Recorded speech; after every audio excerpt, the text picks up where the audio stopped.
So hello everyone, welcome करता हूं मैं अपने यूट्यूब चैनल जुडिशियल अड्डा पे। भाई आज के इस वीडियो में राजस्थान जुडिशरी के ऊपर हम लोग बात करेंगे। Not only Rajasthan judiciary but उस पर जो हमारा एक एक्ट है, स्पेसिफिकली जो लोकल लॉज है राजस्थान जुडिशरी पे, that is sexual harassment of women at work place act 2013, कार्यस्थल पर महिलाओं का यौन उत्पीड़न अधिनियम 2013 है, उसके बारे में हम लोग चर्चा करेंगे, डिस्कस करेंगे। और आने वाले कई वीडियोस में आपको राजस्थान, स्पेसिफिकली राजस्थान जुडिशरी के ऊपर जितने भी लोकल लॉज है और यूपी जुडिशरी से रिलेटेड जितने भी लोकल स्पेसिफिक या कॉमन लॉज है उसको हम चर्चा करेंगे, डिस्कस करेंगे। लेकिन उससे पहले मैं आपको बता दूं, जुडिशियल अड्डा के प्लेटफॉर्म पे ये सब सारी चीज़ें अवेलेबल हैं। अगर आप हमारे यूट्यूब चैनल पर फर्स्ट टाइम हैं तो आप प्लीज़ सब्सक्राइब करें, लाइक करें, शेयर ज़रूर करिए, ताकि आने वाले वीडियोज़ आपको ऐसे ही इंपॉर्टेंट वीडियोज़ और अपडेट आपको मिल सके। इसके अलावा राजस्थान जुडिशरी पे अगर आप कोर्स विजिट करना चाहते हैं तो ये कोर्स है राजस्थान जुडिशरी पे, जो आप एक बार विजिट कर लेंगे। अगर आप यूट्यूब चैनल पे देख रहे हैं ये वीडियो तो डिस्क्रिप्शन में जाके लिंक है, उस पर आप क्लिक करिए और प्रीव्यू बटन पे ज़रूर आप क्लिक करिए। प्रीव्यू पे क्लिक करने के बाद आपको कुछ ऐसी चीज़ें दिखेंगी। आप इस पर जब क्लिक करेंगे तो आगे वीडियो चलना शुरू, आप वीडियो इस पर देख सकते हो। डेमो के तौर पर 1-2 वीडियोज़ आप इसके अंदर कोर्स के अंदर देख सकते हो। डिस्काउंट अभी आपको ये जो प्राइस दिख रहा है इसमें भी 20% आपको डिस्काउंट मिल जाएगा, क्योंकि 26 जनवरी के दिन हम लोग एक ऑफर निकाले हैं, तो 20% आप इसमें अवेल कर सकते हो। बाकी की जानकारी आपको इस डिस्क्रिप्शन में मिल जाएंगे, क्या क्या इसमें कवर होंगे, क्या क्या चीज़ें कवर होंगी, हिंदी, इंग्लिश, ग्रामर, ये सारी चीज़ें अवेलेबल हैं, ये सारी चीज़ें कवर हो जाएंगी। इसके अलावा आपको एक बुक भी दिया जाएगा, उस बुक से आपको बहुत सारी हेल्प मिल जाएंगी राजस्थान जुडिशरी पे। तो चलिए शुरू करते हैं। यहाँ पे जो बातें हम लोग करेंगे आज, स्पेसिफिकली हम लोग करेंगे the sexual harassment of women at work place act, prevention, prohibition and redressal act. ये एक्ट जो कि 8 चैप्टर हैं, 30 सेक्शंस हैं, और इसके अलावा we will discuss the rules also. आज इस वीडियो में आपको बहुत ज़्यादा नहीं, एक इंट्रोडक्टरी पार्ट हम लोग जो sexual harassment of women at work place act है वो क्या है, उसका मकसद क्या था, पर्पस क्या है इस एक्ट का, उसके बारे में हम लोग चर्चा करेंगे। तो देखिए, सबसे पहले हम लोग प्रियम्बल को अगर हम लोग पढ़ें तो सबसे पहले इस एक्ट का पर्पस क्या है उसको हम लोग देख लेते हैं। देखिए साहब, ऐसा है कि वर्क प्लेस पे, कार्यस्थल पे अगर कोई महिला काम कर रही है, अब वो महिला किसी भी ग्रेड की है, चाहे वो झाड़ू भी लगाने वाली है, स्वीपर है, या सीईओ है, या डायरेक्टर है, मींस कि bottom to the top level at any stage, at any rank, कोई भी महिला है अगर वहाँ पे वर्क प्लेस पे उसके साथ अगर सेक्सुअल हैरेसमेंट होता है, अगर उसके साथ किसी भी तरीके से यौन उत्पीड़न होता है, तो फिर ये एक्ट पिक्चर में आता है। अल्टीमेटली कहीं ना कहीं महिलाओं के साथ जो इक्वालिटी को लेके प्रावधान है, यानी कि भारतीय संविधान जो राइट टू इक्वालिटी देता है, राइट टू लाइफ देता है, right to live with dignity का जो प्रावधान है, आप ये कह लीजिए आर्टिकल 14 है, आर्टिकल 14 है, 15 है या 21 है भारतीय संविधान का, इक्वालिटी की बात करता है, डिस्क्रिमिनेशन की बात करता है आर्टिकल 15 की, on the basis of sex कोई भी बंदा किसी से डिस्क्रिमिनेट नहीं करेगा, या स्टेट भी डिस्क्रिमिनेशन नहीं करेगी किसी भी महिला के साथ या किसी भी के साथ on the basis of sex. Article 21 क्या बात करता है भाई, एक कहीं ना कहीं राइट टू डिग्निटी की बात करता है और राइट टू लाइफ की बात करता है। इसी तरीके से प्रोफेशन या कोई बिजनेस करने का हक है, तो महिलाओं को भी उतना ही हक है, उतनी ही आज़ादी से महिलाओं को भी किसी कार्यस्थल पे, किसी भी जगह बिजनेस प्रोफेशन अपना ऑप्ट करने का आज़ादी के साथ उनको करने का, फॉलो करने का, अपने प्रोफेशन, अपने पैशन को फॉलो करने का हक है। इसीलिए ये एक्ट जो है पिक्चर में आया, इंट्रोड्यूस किया गया कानून के द्वारा, मतलब लेजिस्लेचर के द्वारा। और इससे पहले मैं आपको बता दूं, one of the famous case law जो आपके लिए हो जाता है, मैं आपको बताऊं विशाखा वाला जो केस लॉ है, जो जुडिशरी अल्टीमेटली इस मामले में पहले से, बहुत पहले से, यानी बहुत पहले इन द सेंस 1997 में ये केस लॉ आ चुका था, लेकिन लेजिस्लेटिव फॉर्म में, यानी कि एक कानून की शक्ल में ये 2013 में आया। बात तो बहुत पहले से ही चल रही थी। तो वन ऑफ द फेमस जो केस है आपके लिए, एक Vishakha versus state of Rajasthan का मिल जाएगा, जो कभी कभी पूछता रहता है, Vishakha versus state of Rajasthan 1997। तो ये आप याद करिएगा। अल्टीमेटली इसी केस में सुप्रीम कोर्ट ऑफ इंडिया ने अफर्म किया था कि सेक्सुअल हरासमेंट जो है वुमेन के साथ वर्क प्लेस पे कहीं ना कहीं डिस्क्रिमिनेशन है, उनके खिलाफ, महिलाओं के खिलाफ डिस्क्रिमिनेशन है, और ultimately it violates the constitution right to equality, जो हमारा संविधान आर्टिकल 14 में राइट टू इक्वालिटी का हक देता है, राइट देता है, अधिकार देता है सबको, महिलाओं को, पुरुषों को, कहीं ना कहीं खास करके महिलाओं के साथ अगर उनके साथ वर्क प्लेस पे सेक्सुअल हरासमेंट होता है, कहीं ना कहीं डिस्क्रिमिनेशन है, ये भारतीय संविधान जो राइट देता है उसका वायलेशन है। तो कुछ इस तरीके से केस लॉ में कहा गया था, एंड कॉन्सिक्वेंटली हमारे पास एक एक्ट है, पूरा का पूरा एक्ट है, उसके बारे में हम लोग चर्चा करेंगे। तो सबसे पहले प्रियम्बल प्रियम्बल को देखते हैं, sexual harassment of women at work place, कार्यस्थल पर महिलाओं के साथ यौन उत्पीड़न जो अधिनियम है 2013, उस प्रियम्बल का यानी कि प्रस्तावना जो है उस पर्पस क्या है इस एक्ट का। तो इतना कहने के बाद, इतना बोलने के बाद आपको पर्पस तो पता ही चल गया होगा कि इस लेजिस्लेचर का क्या पर्पस है। बट स्टिल बेयर एक्ट के अकॉर्डिंग अगर हम देखें तो एक ऐसा एक्ट है जो प्रोटेक्ट करता है। देखिए एग्जामिनेशन में कभी कभी ना प्रियम्बल से भी क्वेश्चन पूछ लेता है, तो प्रियम्बल वाला भी हमें पता होना चाहिए। 3 पॉइंट आपको याद रखना है कि इस एक्ट का पर्पस क्या है, प्रोटेक्ट करना, सुरक्षा प्रदान करना।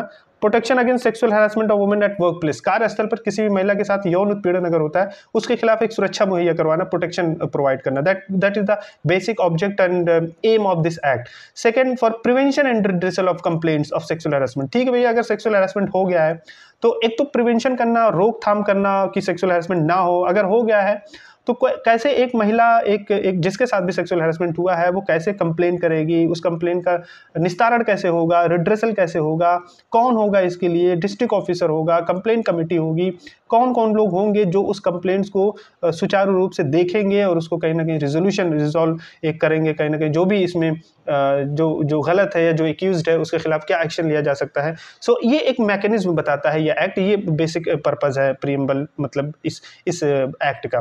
The third one is for matters connected therewith और इंसिडेंटल देयर टू, और भी कोई मैटर जो connecting to the resolution of the complaint and the prevention of the sexual harassment of women at workplace, whatever the matters are there, जो भी incidental act है उसको भी कैसे निस्तारण किया जाए, निदारण, उसके बारे में भी कहीं ना कहीं इस एक्ट में बताया गया और एक्स्ट्रा चीजें भी बताई हैं कैसे इस चीज को रोका जा सकता है। So that is all about the preamble. तो प्रीएम्बल आपको पता होना चाहिए। आगे अगर हम लोग बढ़े तो बहुत ही खास चीजें जो एग्जामिनेशन के लिए पूछी जा सकती हैं। एक तो पूछा जाएगा भैया इस एक्ट का नाम क्या है, तो मैंने अभी अभी आपको बता दिया कि sexual harassment of women, the sexual harassment of women act का नाम पूरा यही है, the sexual harassment of women at work place, prevention, prohibition and redressal act 2013, यानी कि कार्यस्थल पर महिलाओं का यौन उत्पीड़न, रोकथाम, निषेध और निवारण अधिनियम 2013, और इसके बाबत एक रूल भी है। तो बहरहाल इस एक्ट का जो सेक्शन 1 में short title extend and commencement है, सेक्शन 1 में नाम दिया है। देखिए एक्सटेंशन की अगर बात आ गई तो अब तो आप होल ऑफ इंडिया बोल ही सकते हो, होल ऑफ इंडिया इसको बोल सकते हो, इसमें बहुत बड़ा इश्यू नहीं है।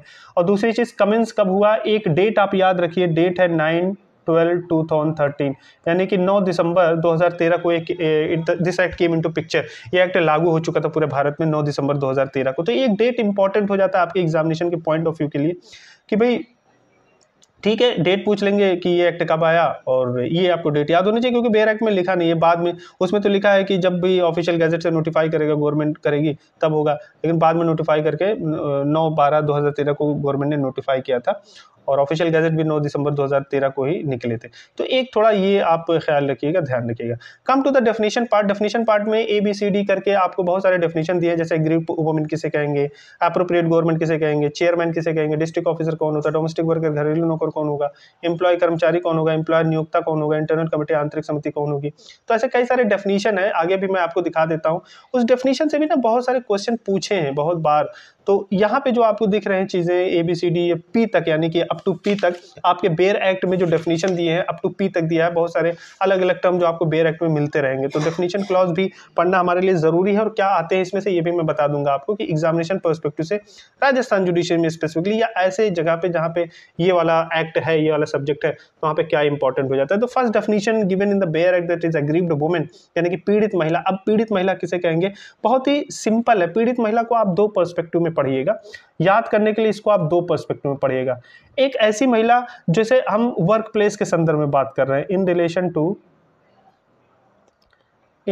टू वर्क प्लेस, यानी कि वर्क प्लेस, यानी कि वर्क प्लेस की अपनी एक अलग परिभाषा है, वो हम अगली वीडियो में देखेंगे। वर्क प्लेस के संदर्भ में अगर हम बात करें, यानी कि कोई कंपनी हो सकती है, कोई फर्म हो सकता है, कोई ऑफिस है, कोई भी जगह जहाँ पे काम होता है। अब क्या होता है वर्क प्लेस, डिटेल में और चर्चा करेंगे हम आपसे, चाहे प्राइवेट हो, पब्लिक हो, कोई भी चीज हो।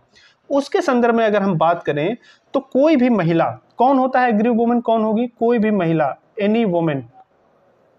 अब एनी वुमेन मतलब कोई भी एज हो, एनी एज, किसी भी एज की, कोई भी महिला किसी भी एज की हो। अब वो चाहे एम्प्लॉयड हो चाहे ना हो, एम्प्लॉयड और नॉट, यानी कि अगर वर्क प्लेस पे कोई महिला हो सकता है वहाँ की मुलाजिमत में हो, वो मुलाजिम हो, एम्प्लॉय हो, लेकिन ये भी हो सकता है एम्प्लॉय नहीं है, मतलब कि वो वर्क प्लेस पे आई थी किसी काम के लिए, किसी से मिलने आई थी, तब भी अगर उस वुमेन के साथ वहाँ पे यौन मतलब सेक्सुअल हैरेसमेंट उसके साथ हो जाएगा तो that act will come into picture.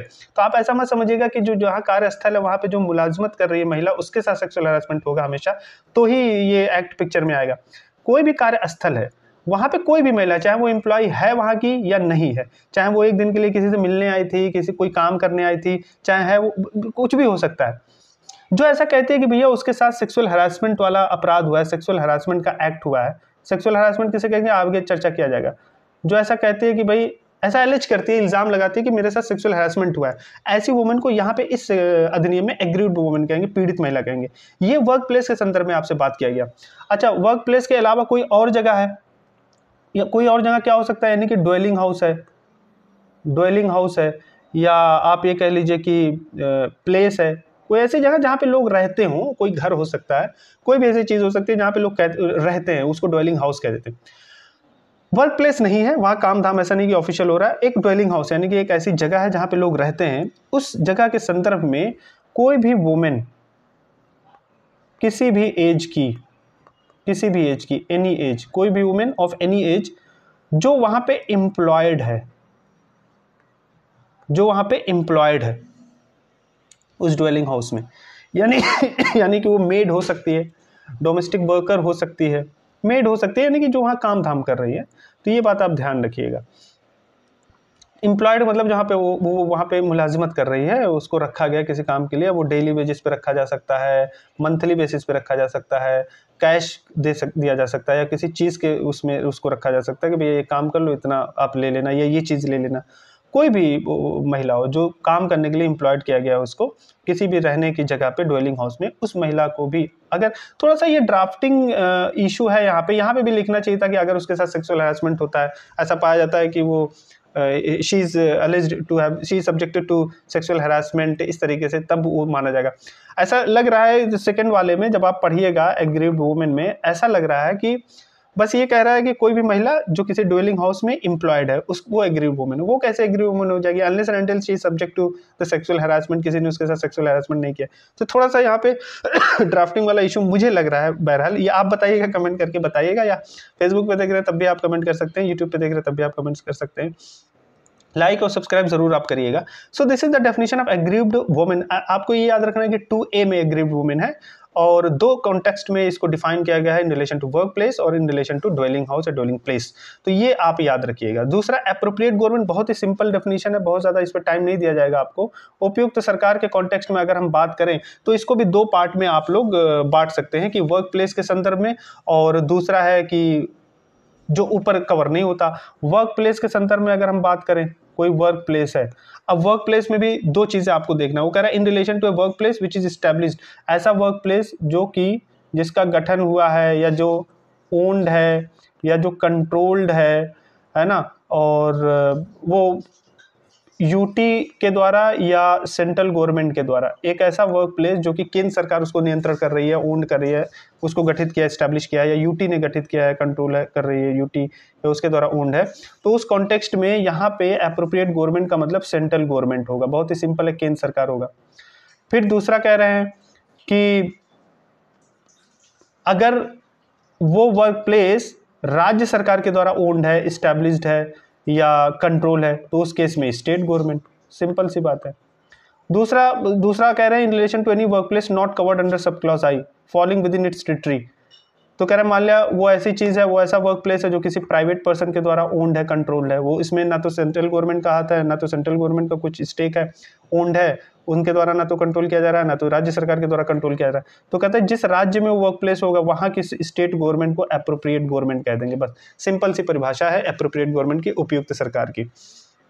तो आई थिंक ये जो वीडियो है वो बहुत ही लेंदी हो जाएगा, या वीडियो बड़ा हो जाएगा, तो इसकी तो हम लोग छोटा ही शॉर्ट में रखते हैं।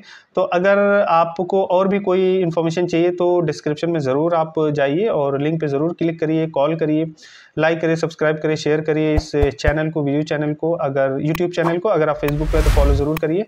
आपने अपना कीमती वक्त दिया उसके लिए थैंक यू सो मच।